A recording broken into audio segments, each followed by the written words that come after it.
100 nuclear-powered aircraft carriers. The sheer industrial might required to construct such a fleet was beyond comprehension for the Soviet and later Russian Naval Command. What Americans accomplished in 5 decades represented not just a technological achievement, but a fundamental reshaping of global maritime power that left Moscow's admirals in a state of disbelief. When USS Enterprise, CVN-65, first sliced through the Atlantic waters in 1961, it wasn't just the world's first nuclear-powered aircraft carrier. It was the harbinger of an unprecedented naval expansion that would ultimately secure American dominance of the world's oceans for generations. Before we dive into this extraordinary story, tell me in the comments, which city are you watching from? It's incredible to see our historical community spread across the world. And if you're new here, subscribe to the channel and turn on notifications. Each subscription helps us continue unearthing these fascinating stories that shaped our world. Now, let's get to the story. The Soviet Union's naval leadership watched with growing alarm as reports filtered in about America's first nuclear carrier.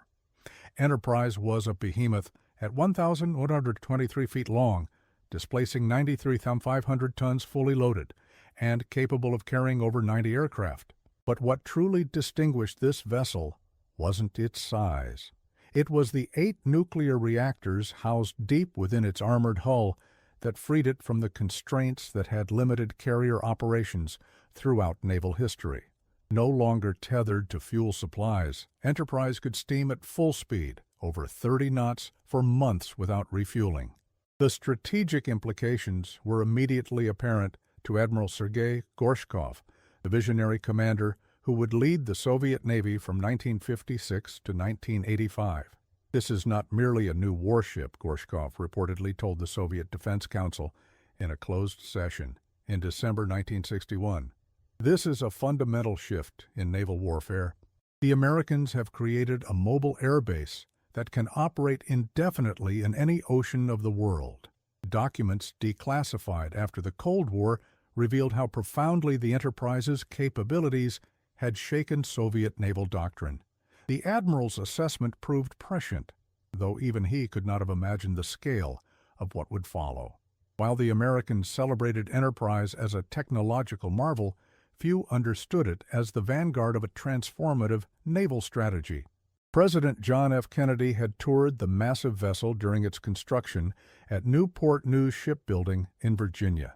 Standing on the incomplete flight deck in October 1960, Kennedy gazed across the expanse of steel and remarked to Naval Secretary John Connally, "This ship represents what we must have more of. Power that can move anywhere, untethered by fuel concerns, projecting American influence where it's needed." Kennedy would not live to see his vision fully realized, but his words captured the essence of America's emerging strategy. The United States' commitment to nuclear carriers faced significant opposition initially. Many in Congress balked at the expense. Enterprise had cost $451 million, more than 4 times the price of a conventional carrier of the era. Admiral Hyman Rickover, the driving force behind the Navy's nuclear propulsion program, faced skeptics even within naval leadership. But the Cuban Missile Crisis of 1962 would silence many critics. Enterprise played a crucial role in the naval quarantine of Cuba, demonstrating the strategic value of a vessel that could remain on station indefinitely without the logistical vulnerability of oilers. The true watershed moment came in 1967 when Defense Secretary Robert McNamara announced plans for a new class of nuclear carriers. The Nimitz class would represent not just an evolution, but a revolution in naval architecture. Each ship would be powered by 2 newly designed A4W nuclear reactors, more efficient and powerful than Enterprise's 8 smaller reactors. Soviet intelligence officers in Washington sent urgent cables to Moscow as details emerged about these new vessels' capabilities. "Americans are not building ships," read one declassified KGB report from 1968. "They are building floating cities with unlimited range and striking power equivalent to that of entire nations." Admiral Gorshkov understood the implications immediately. The Soviet Union, still recovering from the devastation of World War II and prioritizing its strategic rocket forces, could not hope to match America's carrier program ship for ship. Instead, he would pioneer a strategy of asymmetrical response, developing missiles, submarines, and aircraft specifically designed to counter carrier battle groups. This strategy would shape Soviet and later Russian naval doctrine for decades to come. The USS Nimitz, CVN-68, was commissioned in 1975, marking the beginning of what would become the largest class of capital ships ever built. At 1,092 feet long and displacing over 100,000 tons fully loaded, these behemoths would form the backbone of American naval power projection. The Soviets watched the christening ceremony with particular attention to the words of Admiral James Holloway III, then Chief of Naval Operations. This ship represents not just a vessel, but a commitment to maintaining maritime supremacy anywhere in the world. By 1980, with 3 Nimitz-class carriers in service and more under construction, the industrial achievement began to take on almost mythical proportions in Soviet naval circles. A defector from Soviet naval intelligence later revealed that assessments of American shipbuilding capacity were routinely dismissed by some admirals as impossible or CIA disinformation. The Soviet Naval War College in Leningrad conducted studies that concluded the American industrial base could not sustain the construction of more than one nuclear carrier every 5 years. Reality would prove these assessments woefully inaccurate. The human element of this naval race often goes overlooked. At Newport News Shipbuilding, generations of American workers developed specialized skills found nowhere else on Earth. Welders who could join the specialized steel for nuclear compartments, engineers who designed the intricate systems that would keep thousands of sailors alive beneath the sea, electricians who installed the complex power distribution systems that could illuminate a city. These men and women, many from families that had worked the shipyards for generations, represented an irreplaceable national asset. "We're building more than ships," said Foreman James Hardwick, who supervised hull construction on 5 nuclear carriers over his 42-year career at Newport News. "We're building America's ability to be anywhere in the world when needed." His words, recorded in a 1984 documentary about carrier construction, captured the blend of patriotism and craftsmanship that powered America's shipbuilding miracle. The tempo of construction accelerated in the 1980s under President Ronald Reagan's Naval Expansion Program. The 600-ship Navy initiative included plans for multiple new carriers, alarming Soviet planners who were already struggling to counter existing American naval power. The USS Theodore Roosevelt, CVN-71, and USS Abraham Lincoln, CVN-72, joined the fleet during this period, representing continuous refinement of the Nimitz design. When Reagan visited Roosevelt during its construction in 1984, he remarked, "Every rivet in this ship is a testament to freedom." Soviet leader Yuri Andropov, himself a former KGB chairman with deep knowledge of American capabilities, reportedly expressed profound concern about the widening maritime gap. "Their carriers operate where they wish, when they wish, while our admirals debate how to respond," he told the Defense Council in 1983. This is not merely a military challenge, it is a political one. The appearance of their carriers off any coastline immediately changes political calculations. The construction of these massive vessels required industrial capacity on a scale few nations could match. Each Nimitz-class carrier contained 60,000 tons of structural steel, 1,000 miles of electrical cable, and over 4 million distinct parts. The specialized manufacturing capabilities developed for the nuclear navy became a strategic asset in themselves, one that Soviet industrial planners could not replicate despite their formidable heavy industry. Moscow's response remained primarily asymmetric. Unable to match American carrier production, the Soviet Union invested heavily in carrier killer systems. Supersonic anti-ship cruise missiles like the P-700 Granite SSN-19 shipwreck, Oscar-class submarines designed to hunt carrier groups, and backfire bombers equipped with long-range anti-ship missiles. Soviet naval doctrine embraced sea denial rather than sea control, seeking not to dominate the oceans, but to prevent American carriers from operating with impunity near Soviet waters. Admiral Vladimir Chernovin, who succeeded Gorshkov as commander of the Soviet Navy in 1985, faced the difficult task of responding to America's accelerating carrier program with limited resources. Soviet shipyards had begun construction of their first true aircraft carriers, the Kiev and later Kuznetsov classes, but these vessels, conventionally powered and significantly smaller than their American counterparts, represented more a symbolic response than a genuine competitor to the Nimitz class. The Americans have changed the fundamental equation of naval power, Chernovin wrote in a classified assessment in 1986. Their nuclear carriers have made obsolete a century of naval strategic thinking. We must either find a way to neutralize these platforms or accept that large portions of the world's oceans will effectively be American territorial waters. The collapse of the Soviet Union in 1991 did not end America's carrier program. If anything, it accelerated. With the USS George Washington, CVN-73, and USS John C. Stennis, CVN-74, joining the fleet in the early 1990s, the Navy demonstrated its commitment to carrier dominance even in the post-Cold War era. Russian naval officers, now facing the disintegration of much of their own fleet due to budget constraints, watched with a mixture of professional admiration and strategic alarm. Captain First Rank Victor Digallo, who served as a naval attaché in Washington during this period, later wrote in his memoirs, "We would receive reports of yet another nuclear carrier reaching completion, and our analysts in Moscow would simply refuse to believe the timeline. Americans cannot possibly be building these ships so quickly," they would say, but they were. The industrial ecosystem that supported carrier construction had become a national treasure. Newport News Shipbuilding remained the only facility in the United States capable of building nuclear-powered aircraft carriers, with specialized knowledge passed down through generations of workers. The construction of a single carrier sustained over 2,000 direct jobs and supported an estimated 13,000 additional positions in the supply chain. Some families could boast 3 generations who had worked on nuclear carriers, creating an institutional knowledge that no rival could quickly replicate.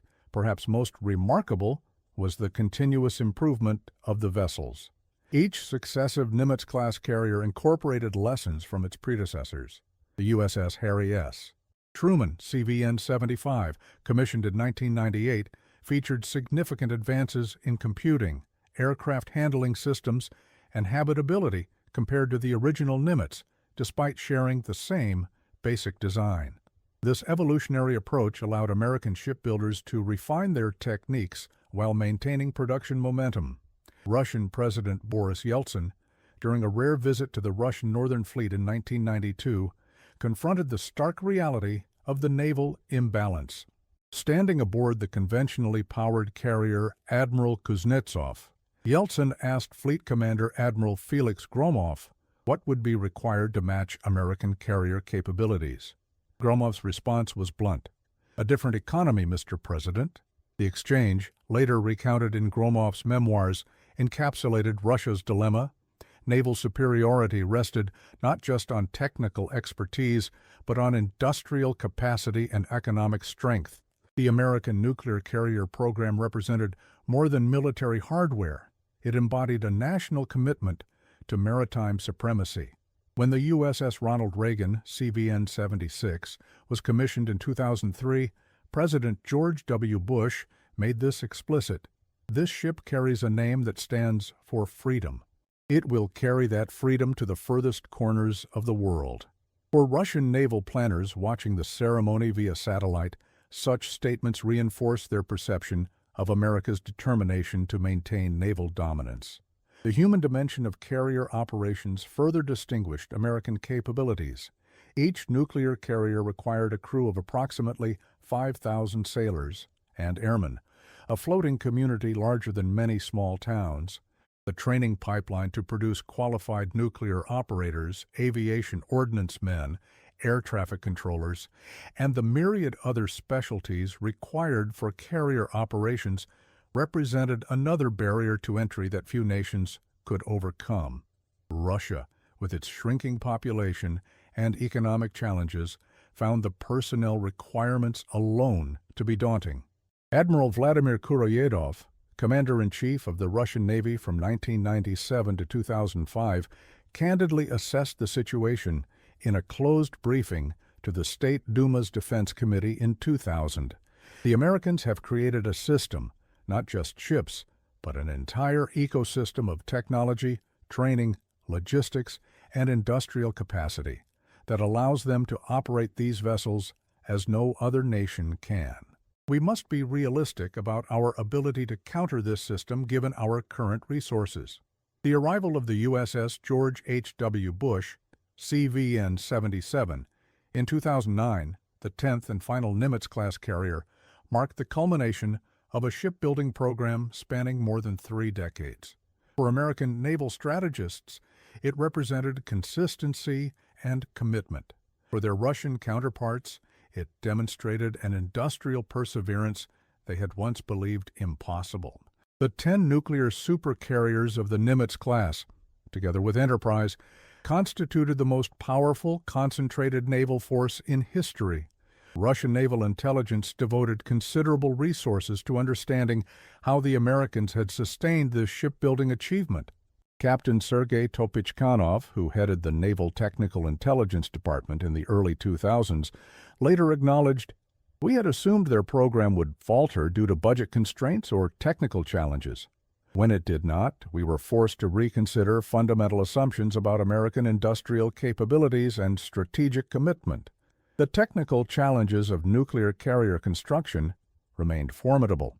Each vessel's reactors required specialized materials and manufacturing techniques. The integration of nuclear propulsion with the complex requirements of aviation operations demanded engineering solutions found nowhere else.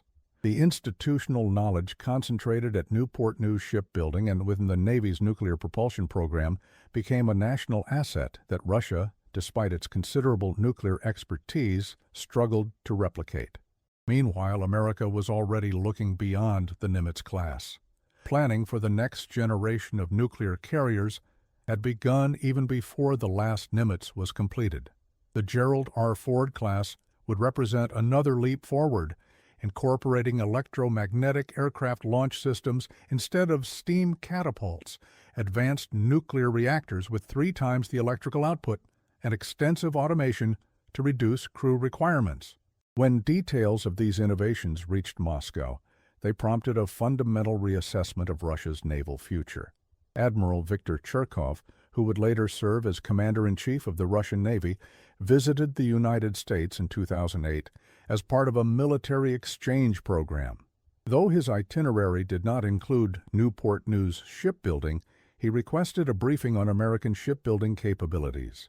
The most valuable insight, he later wrote in a classified report obtained by Russian military historians, was not about technology, but about continuity. Their program has survived multiple administrations, economic fluctuations, and changing strategic environments. This persistence itself is a strategic advantage we have not matched. As the keel for USS Gerald R. Ford, CVN-78, was laid in 2009, marking the beginning of a new carrier era, Russian naval planners found themselves confronting an uncomfortable reality. Despite periods of tension and warming in U.S.-Russian relations, America's commitment to carrier dominance had never wavered. Through Republican and Democratic administrations alike, the nuclear carrier program continued with remarkably consistent support and funding. The human stories behind this industrial achievement reveal much about American capabilities. Newport News shipyard worker Dorothy Williams joined the company in 1965 as one of its first female welders and worked on every nuclear carrier from Enterprise through Bush. "Each ship got a little piece of all of us," she said in an interview upon her retirement in 2009. We put our hearts into these vessels because we knew what they meant for our country. Such continuity of experience created an institutional memory that proved invaluable as designs evolved and improved. The scope of the American achievement became clear when viewed in its entirety. Between 1961 and 2009, the United States had constructed 11 nuclear-powered aircraft carriers, maintaining a construction tempo that averaged one new vessel every 4.3 years. The industrial base had remained intact through economic recessions, changing military strategies, and the end of the Cold War. The consistent program provided stability that allowed for continuous improvement and refinement. Russian naval theorists increasingly spoke of the carrier gap not as a temporary condition, but as a structural reality that would shape maritime strategy for generations. Captain First Rank Konstantin Sivkov, a prominent Russian naval analyst, wrote in the journal Military Thought in 2010, "The Americans have created not merely a fleet of ships, but a system of global power projection that cannot be countered symmetrically by any potential adversary. Their nuclear carrier force represents perhaps the most successful long-term military procurement program in modern history." The investment required for this achievement was staggering. The 11 nuclear carriers constructed between 1961 and 2009 represented a cumulative investment of approximately $90 billion in then-year dollars.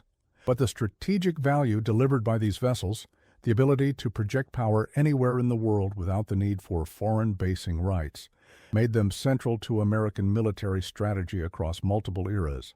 As one Navy planner noted, they give the President options that simply wouldn't exist otherwise. For Russia's admirals, watching the American carrier fleet expand year after year despite predictions of its eventual curtailment, the experience was professionally humbling.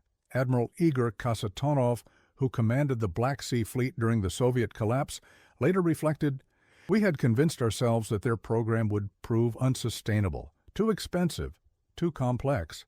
Their persistence forced us to confront the limitations of our own system, not just industrially, but conceptually." As USS Gerald R. Ford took shape at Newport News, incorporating technologies that would make it the most advanced warship ever constructed, the scope of America's achievement became impossible to ignore. The United States had not just built the world's only fleet of nuclear carriers, it had sustained the industrial capacity to continue building them indefinitely. The Ford would feature a new nuclear reactor design, electromagnetic aircraft launch systems, advanced arresting gear, and a host of other innovations that would ensure American carrier dominance well into the 21st century. Russian Naval Commander Admiral Vladimir Vysotsky visited the United States in 2011 and was briefed on the Ford program. Though he was not permitted to visit the construction site, the technical details provided to him painted a picture of a vessel generations ahead of anything Russia could contemplate building. Upon his return to Moscow, Vysotsky reportedly told the Defense Ministry leadership that matching American carrier capabilities would require not just a different budget, but a different country. The commissioning of the Ford would mark not just the debut of a new vessel, but the continuation of a maritime dynasty with no parallel in naval history.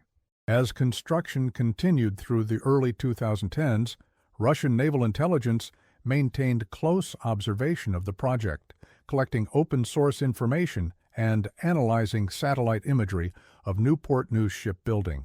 Their assessments, some of which have been declassified, reveal a grudging professional respect for what the Americans had accomplished.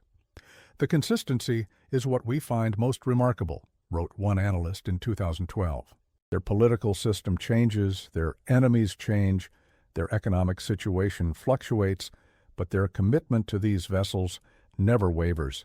This suggests a depth of strategic thinking we must respect even as we seek ways to counter it. The true scale of America's achievement became clearer still as USS Gerald R. Ford, CVN 78, approached completion. The ship represented not just an evolution, but a revolution in carrier design. Its new reactor plants could generate 3 times the electrical power of Nimitz-class vessels. Its electromagnetic aircraft launch system, EMALS, replaced the steam catapults that had launched aircraft from carrier decks since the 1950s. Advanced arresting gear utilized precision computer control rather than hydraulic systems. Each innovation represented technological domains where Russia simply could not compete. What made the American program truly remarkable was its industrial sustainability. Newport News Shipbuilding had maintained the specialized workforce and technical capabilities to build nuclear carriers continuously for over 5 decades. Even during the post-Cold War peace-dividend years when defense budgets contracted, the carrier program continued. This continuity allowed for the preservation of critical skills that would have been nearly impossible to reconstitute if lost. The Americans have created something that goes beyond ships, Admiral Viktor Cherkov told Russia's Defense Council in a 2013 assessment. They have created an industrial ecosystem that can produce these vessels indefinitely. This represents a strategic advantage that transcends any individual vessel. The assessment, later published in sanitized form in the Russian military journal Military Thought, represented a significant shift in Russian naval thinking, an acknowledgement that America's advantage was not just technological, but institutional and industrial. The Ford's construction timeline revealed the compounding advantages of experience. Despite incorporating revolutionary new technologies, the vessel progressed from keel laying to launch in less than 4 years, a pace that Russian shipbuilders, who had struggled for over 2 decades to complete their single new carrier, Admiral Kuznetsov, found astonishing. American shipbuilders had not just maintained their capabilities, they had improved them. Perhaps most revealing was the workforce developing alongside the vessels. By the 2010s, Newport News Shipbuilding employed over 20,000 workers, many representing the 3rd or 4th generation of their families to build carriers. The specialized knowledge required from nuclear compartment construction to the integration of complex electronic systems created what one Russian naval analyst called a national treasure that could not be stolen by espionage or replicated quickly by any rival. The human element extended beyond construction to operations. Each American nuclear carrier required a crew of highly trained personnel operating complex systems around the clock.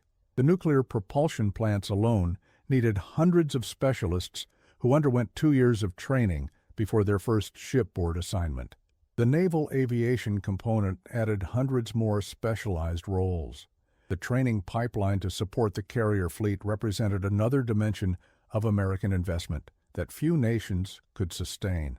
Captain First Rank Mikhail Nenashev, a prominent Russian naval commentator, noted in 2014, "When we speak of the American carrier fleet, we must understand we are not discussing merely warships.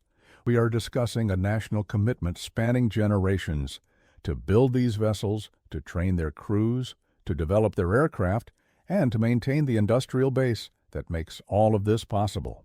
This is what our admirals found so difficult to believe could be sustained.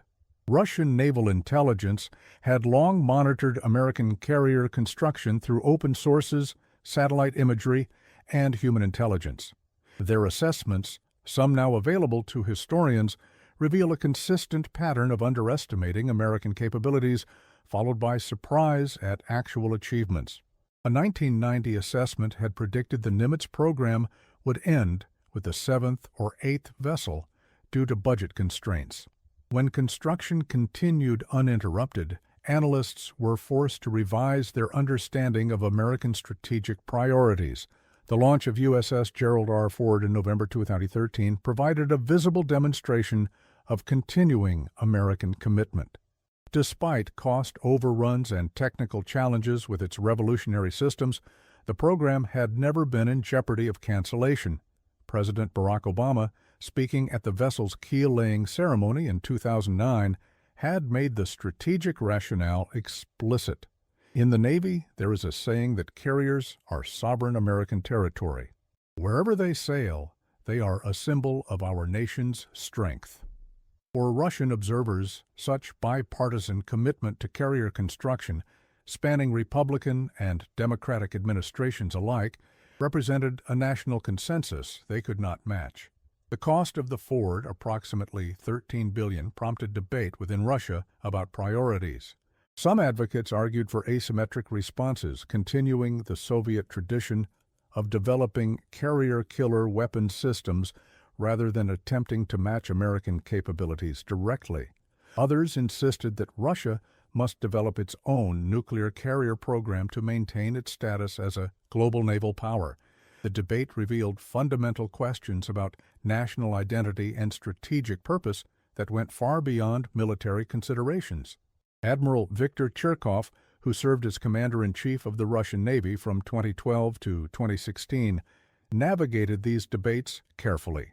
A submarine officer by training, Cherkov understood the limitations of Russia's industrial base.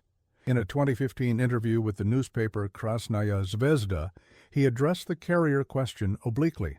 Our priority must be capabilities that align with our strategic needs and industrial realities. We respect what the Americans have built, but we must chart our own course based on our unique requirements.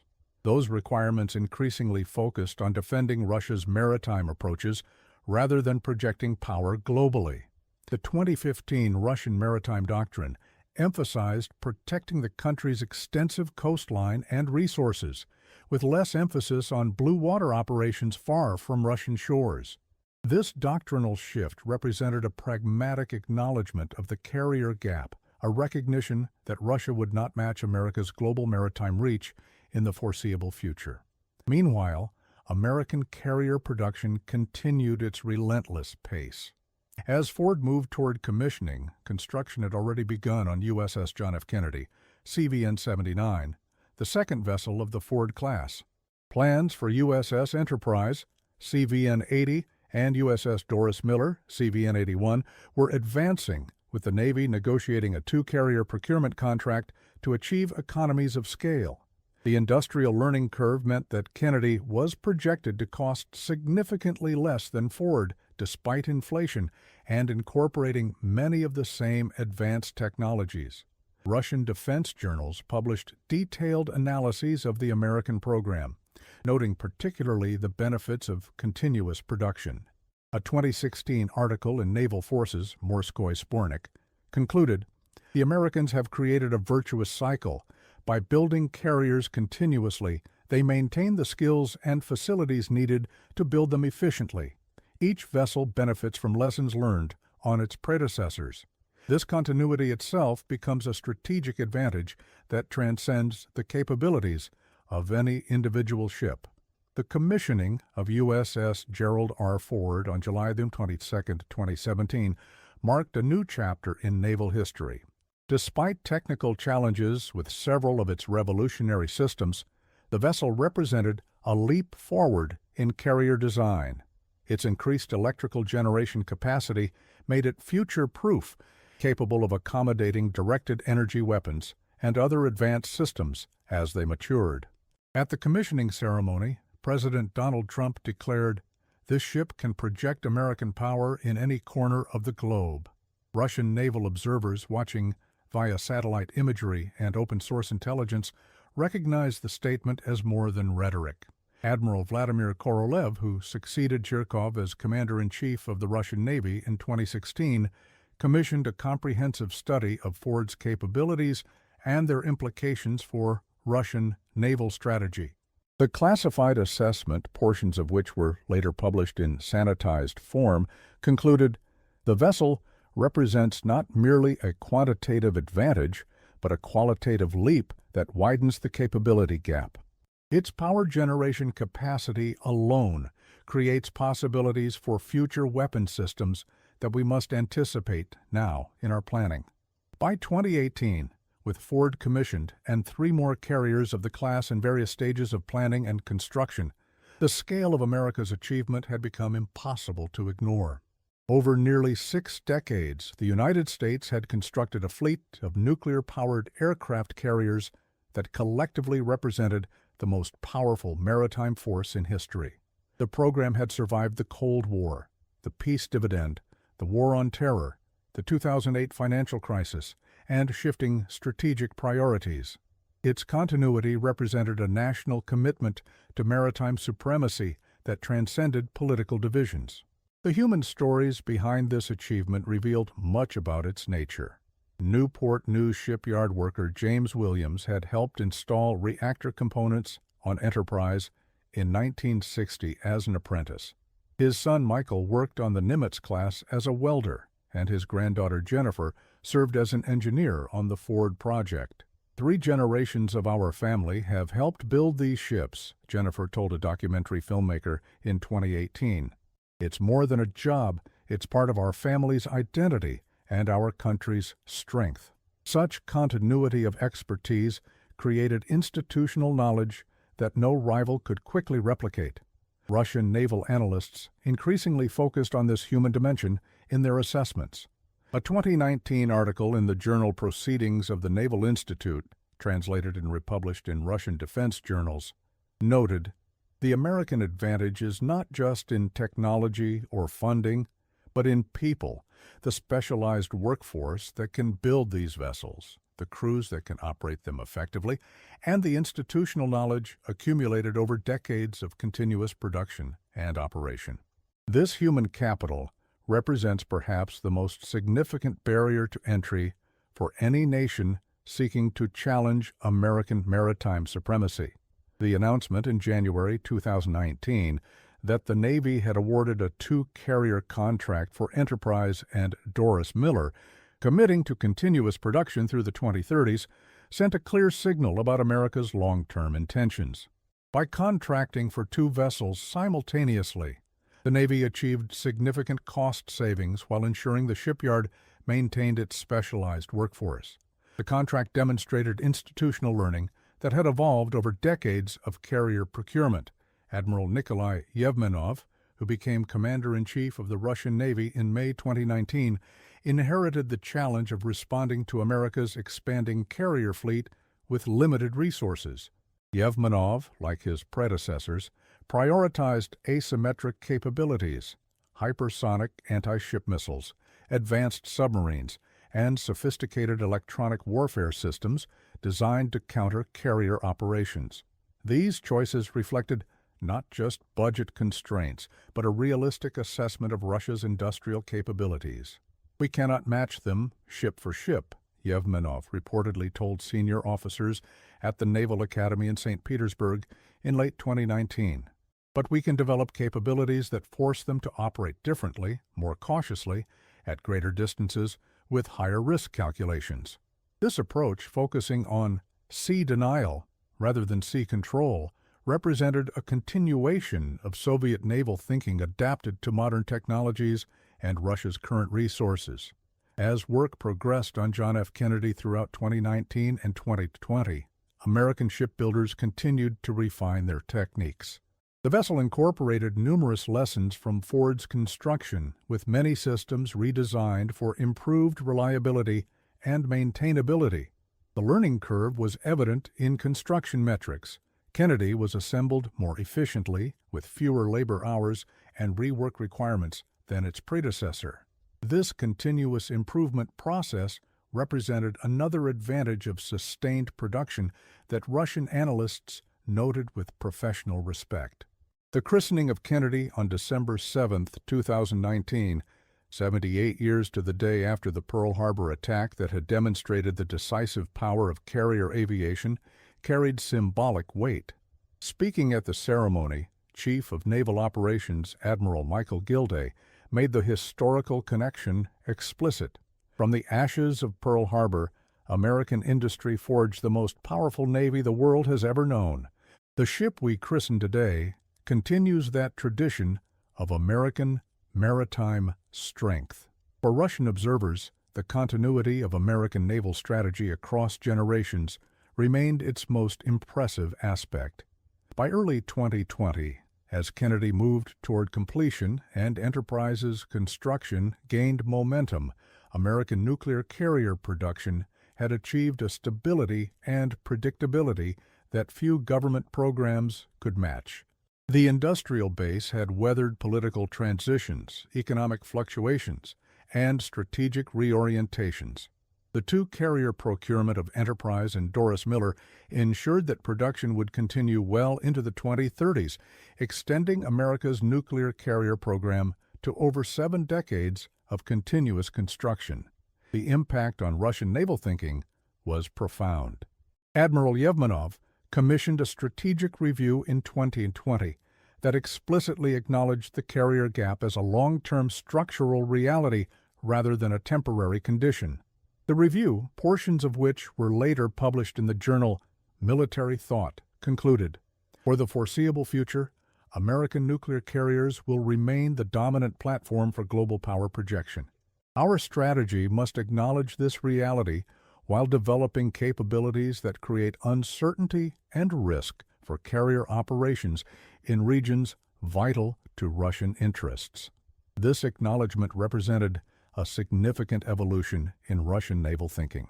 Rather than aspiring to match American carrier capabilities, a goal that had animated Soviet naval planning during the Cold War, Russian strategists increasingly focused on limiting where and how American carriers could operate near Russian waters. The shift reflected not just resource constraints, but a more realistic assessment of industrial capabilities and national priorities. The story of America's nuclear carrier program is ultimately about more than ships. It represents a national commitment to maritime supremacy sustained across generations, political divisions, and strategic shifts. For Russian admirals who observed this program from its inception with USS Enterprise in 1961 through the Ford-class vessels of the 2020s, the consistency and scale of American investment remained the most impressive aspect and the most difficult to counter. What the Americans built was not just a fleet, wrote Captain First Rank, retired Konstantin Sivkov, in a 2021 assessment, but a maritime ecosystem that spans technology, industry, training, logistics, and strategic thinking. This integrated system, sustained for decades, represents perhaps the most successful long-term military program in modern history. Its existence fundamentally shapes the strategic choices available to all other naval powers. As work continued on the third and fourth Ford-class carriers, Enterprise and Doris Miller, American shipbuilders continued to refine their techniques and incorporate lessons from earlier vessels. The learning curve remained steep. Each successive carrier required fewer labor hours for comparable work, incorporated improvements based on operational experience with earlier vessels, and featured enhanced capabilities to accommodate future technologies. This evolution represented the compounding benefits of continuous production that Russian analysts had identified as a key American advantage. The human dimension of this achievement remained central to its success. By 2022, Newport News Shipbuilding employed approximately 25,000 workers, many representing multi-generational shipbuilding families. The specialized skills required for nuclear carrier construction, from nuclear component installation to advanced electronics integration, had been preserved and enhanced through continuous production. This human capital represented a national asset that transcended any individual vessel or program. For Russian naval planners observing American carrier production from afar, the lesson was clear. Naval power of this scale and sophistication required not just financial resources, but institutional continuity, industrial capacity, and national commitment sustained across generations. These elements could not be quickly created or easily replicated. The carrier gap was not merely a matter of ships, but of systems, human, industrial, technological, and institutional, that together created maritime power.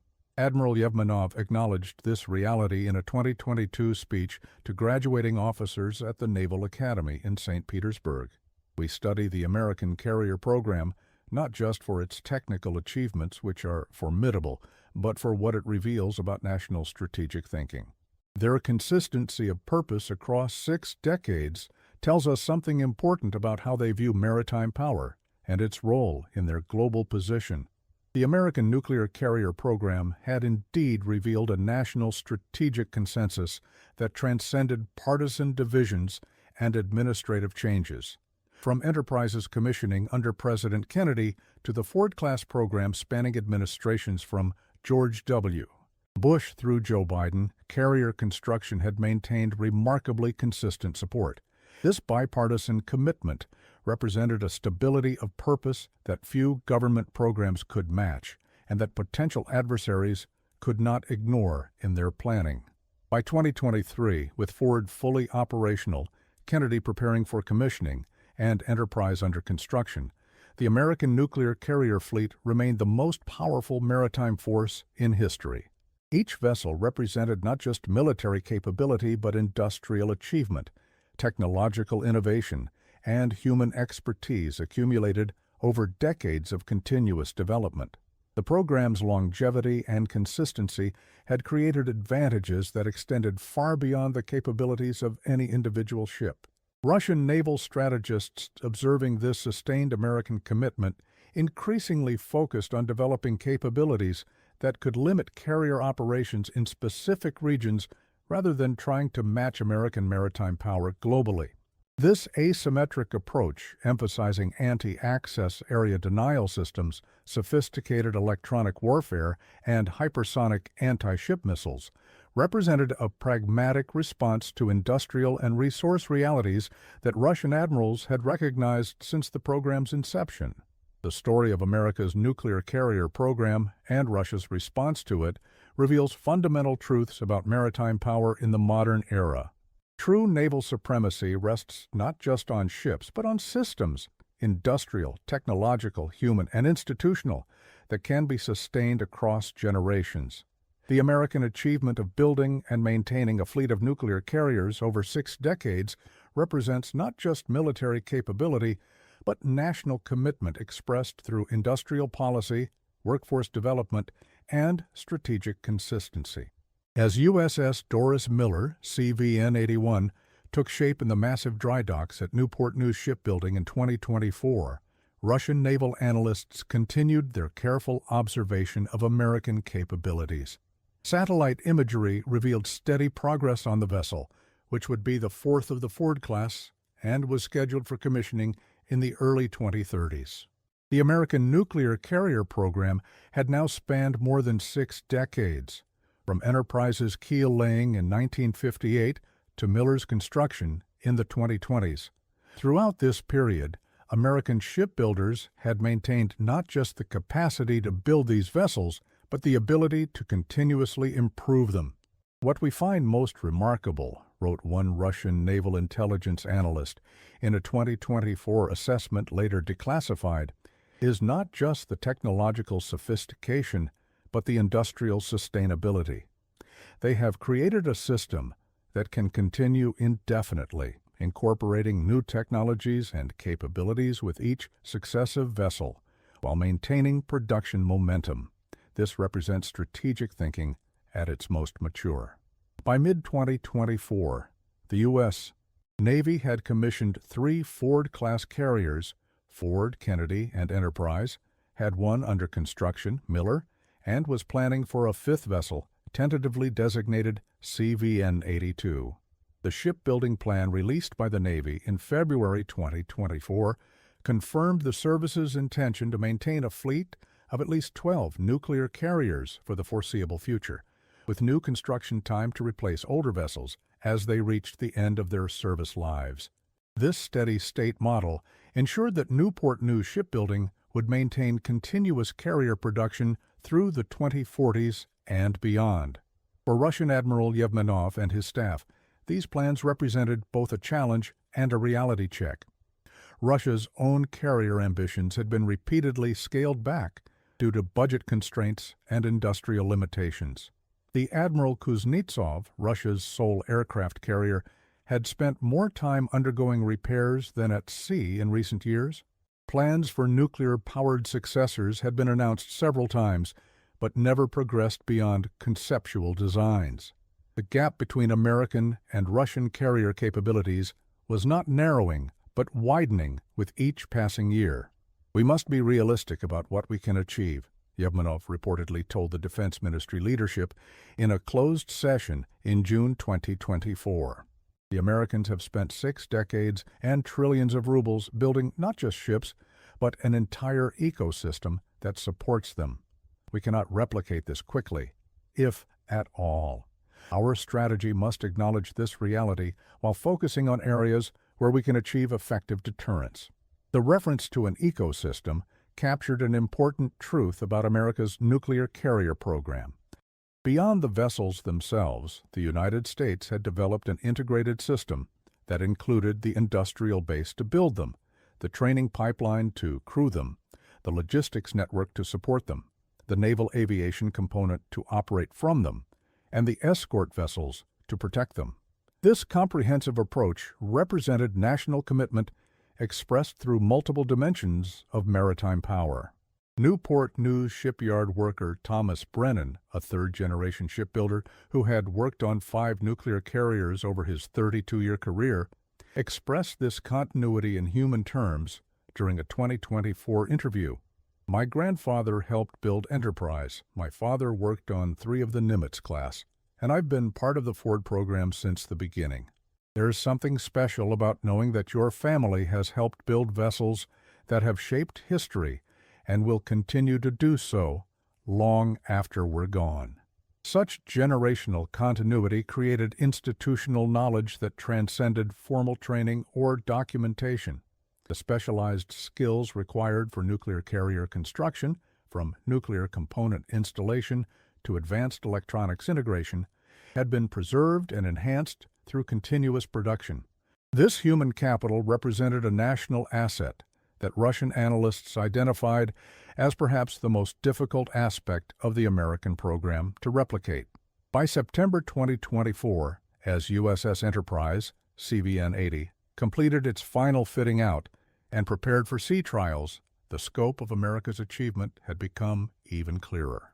The United States had constructed a fleet of nuclear carriers that collectively represented more than 5 million tons of sovereign American territory capable of operating anywhere in the world's oceans. Each vessel could generate enough electrical power to support a small city, launch and recover dozens of aircraft daily, and operate for 20-25 years without refueling. The industrial and technological sophistication required for this achievement remained beyond the reach of any potential competitor.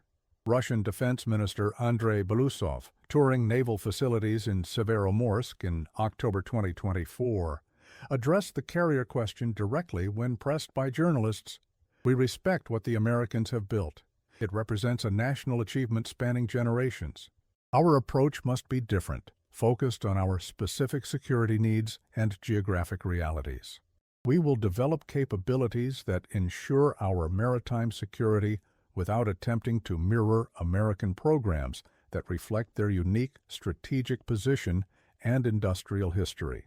This statement represented a significant evolution in Russian thinking, an acknowledgement that the carrier gap was not a temporary condition but a structural reality rooted in different industrial capabilities, resource allocations, and strategic priorities.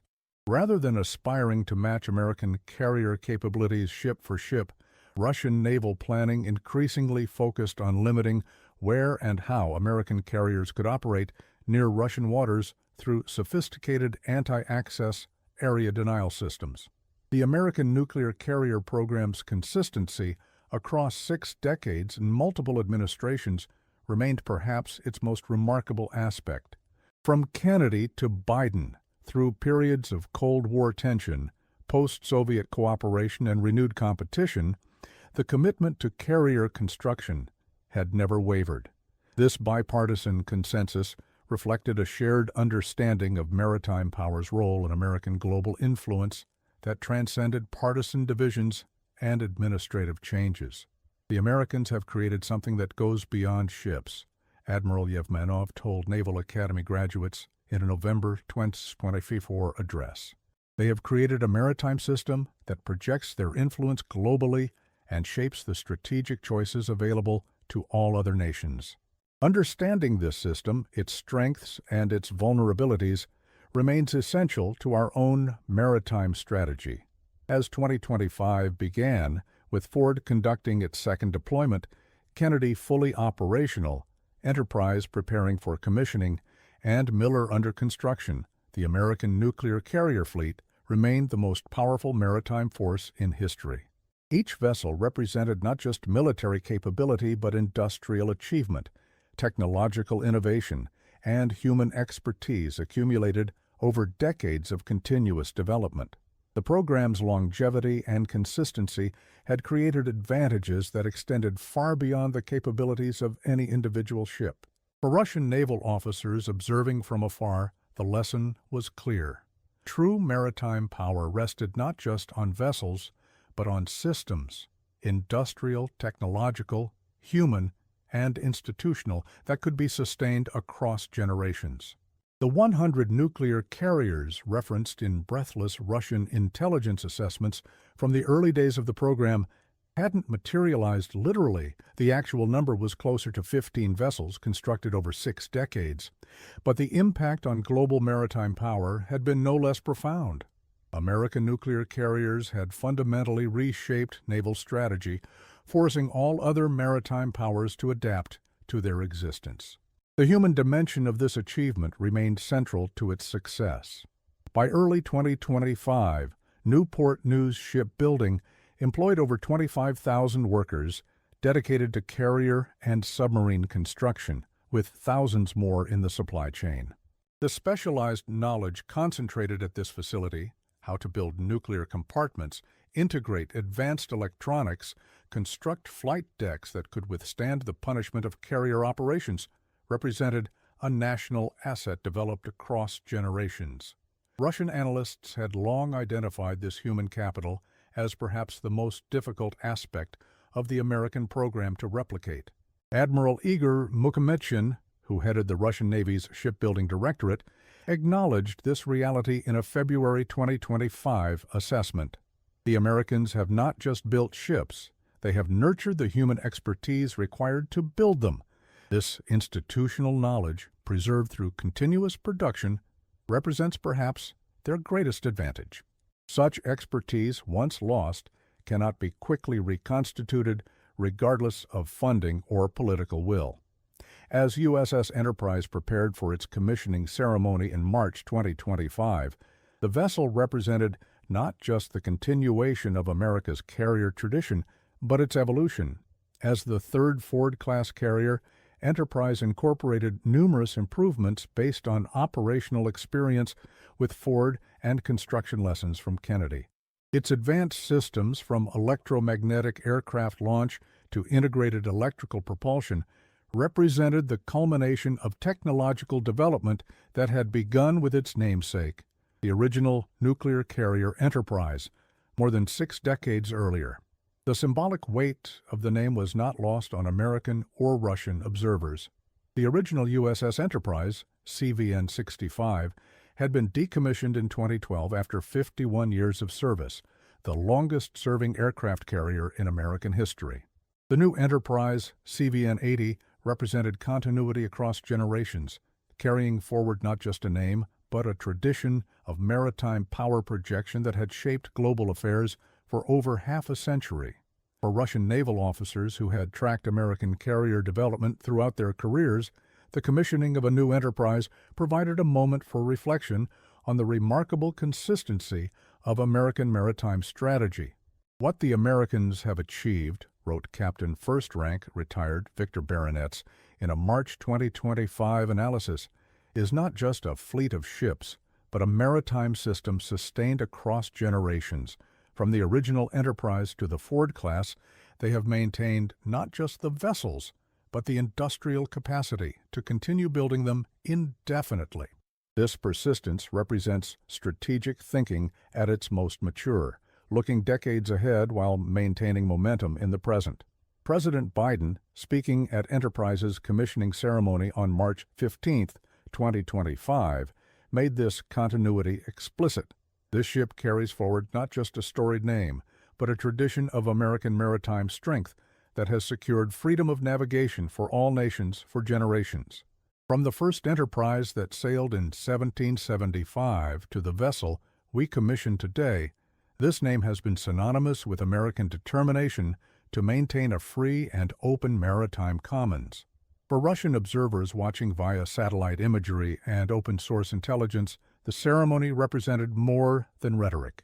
It demonstrated the continuous renewal of American maritime power, a process that had begun in the earliest days of the Cold War and continued uninterrupted through its end and beyond. This consistency across eras and administrations represented a strategic advantage that transcended any individual vessel or technology. As Enterprise joined the fleet and Miller continued construction with planning underway for CVN-82, the American nuclear carrier program had achieved a stability and predictability that few government initiatives could match. The industrial base had weathered political transitions, economic fluctuations, and strategic reorientations. The program's longevity had created not just vessels, but systems, human, industrial, technological, and operational, that collectively represented maritime power on a scale unprecedented in naval history. The lesson for Russian naval planners was clear. True maritime supremacy rested not just on ships, but on sustained national commitment expressed through industrial policy, workforce development, technological innovation, and strategic consistency. The carrier gap was not merely a matter of vessels, but of systems that together created maritime power. This reality would shape Russian naval strategy for generations to come, focusing on asymmetric capabilities rather than attempting to match American carrier capacity directly. As 2025 unfolded, with 4 Ford-class carriers in various stages of operation and construction, American nuclear carrier production had achieved a momentum that ensured its continuation well into the 2030s and beyond. The program had survived the Cold War, the peace dividend, the global war on terror, the 2008 financial crisis, the COVID-19 pandemic, and shifting strategic priorities. Its resilience represented not just military capability, but national commitment sustained across generations. For Russian admirals who had observed this program from its inception with Enterprise in 1961 through the Ford-class vessels of the 2020s, the consistency and scale of American investment remained the most impressive aspect and the most difficult to counter. What had once seemed impossible, the construction and maintenance of a fleet of nuclear carriers over 6 decades, had become an enduring reality that shaped the maritime environment for all nations. The legend of 100 nuclear carriers may have been an exaggeration, but the impact on global maritime power had been no less profound.